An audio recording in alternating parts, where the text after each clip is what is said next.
Hello, my name is Tiffany Nguyen, and today I will be discussing malaria and how it relates to public health globally and within the United States. So, to begin with, malaria is caused by mostly female mosquitoes who have the pathogen, and it is also a bloodborne illness, so it can be transferred through blood transfusions, organ transplants, or even contaminated syringes.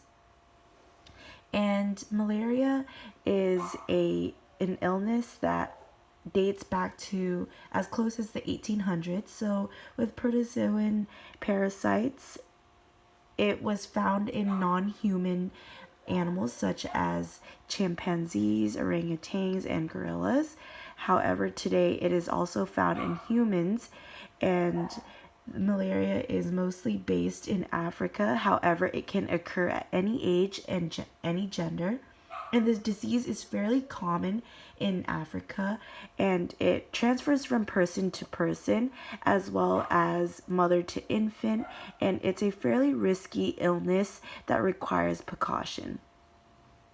And one of the factors that also contribute to the spread of malaria includes travel.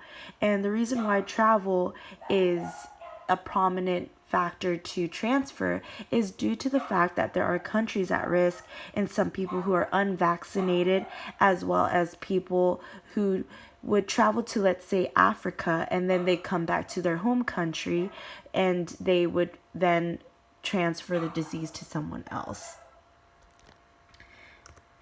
And with malaria, there are certain ways to solve malaria, but rather than say solve, the more correct word would be taking precautions to minimizing the intake of malaria. So, for example, one of the most effective ways would be vector control. And an example of vector control would be spraying insecticide.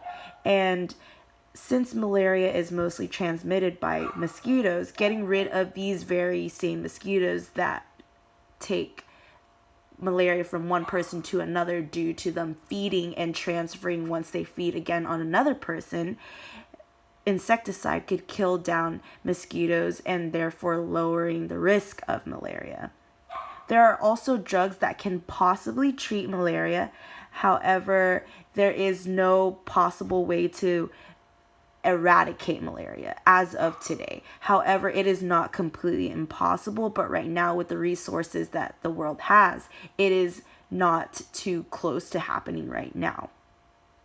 Additionally, there are response recalls created by WHO, such as Nigeria, India, Uganda, and Rwanda, where they are trying to make sure that they provide free malaria testing, and once an individual is tested for malaria, they can get treatment for it.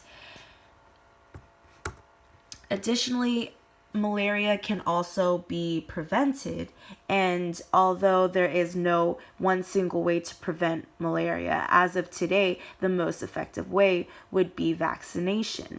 However, vaccination is not completely foolproof compared to other vaccinations. The only known vaccination is called RTS, and it's the first known malaria vaccination that provides partial protection. So it is not complete protection. However, it is better than no protection at all. And some countries that do provide partial protection with RTS is 3 sub-African areas. However, they have not been implemented yet, but there will be a time in the future where they are slowly going to implement the vaccination. Additionally, there are other ways to prevent malaria, and that would include possibly bed nets or repellents. However, there are some mosquitoes that will get through, so it's just always better to be more cautious of malaria. And in my opinion, with malaria, the biggest issue is awareness. And there are a lot of efforts that are at play to make sure that the world knows more about malaria.